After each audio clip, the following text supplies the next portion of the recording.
Up next is Boscobel from David Austin Roses.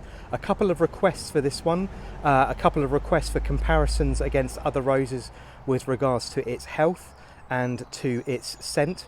But Boscobel was introduced by David Austin Roses in 2012 and is one of the smallest in the collection, reaching very reliably only around 3 to 3.5 feet in size. It's a very small and compact plant, producing really large flowers for the size of plant. You can see if I put my hand in there, they are a good 3.5 to coming on 4 inches across.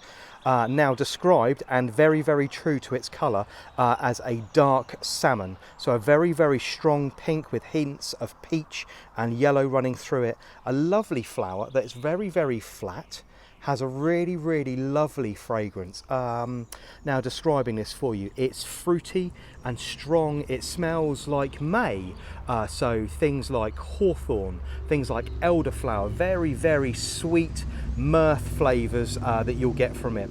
Now, much as the flower is incredibly pretty, this is a very much an overachieving rose. Its first flush here in the beginning of June is always the best. It's always the heaviest. You can see if I move around this bush here, probably got something in the region of about 20 blooms. This is quite an old plant. This one is coming on for about 6 or 7 years old now.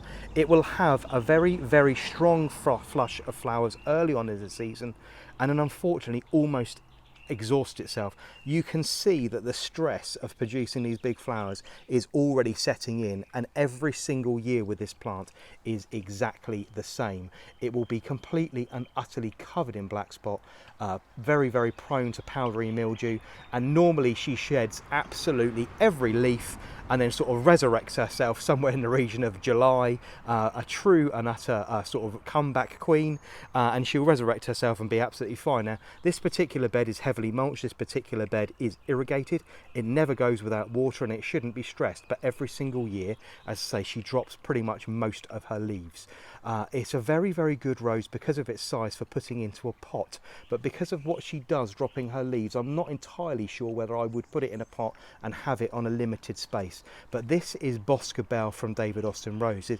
A good, lovely little rose, and she will flower again, normally somewhere, say, in late July. She will normally get a second burst of flowers from her, but because it tends to drop all of its leaves and it does get riddled with a bit of black spot, it does suffer with a little bit of dieback as well. But if you do have the space, don't let that put you off. Do get it, maybe put it in a pot and put it to the back of the garden and bring it back out once it's had its little strop towards the end of the or mid of the summer, and get it back out. But this is Boscobel from David Austin Roses. Very pretty, good scent, but as I say, a little bit unpredictable, and it will get covered in black spot no matter what happens with the weather.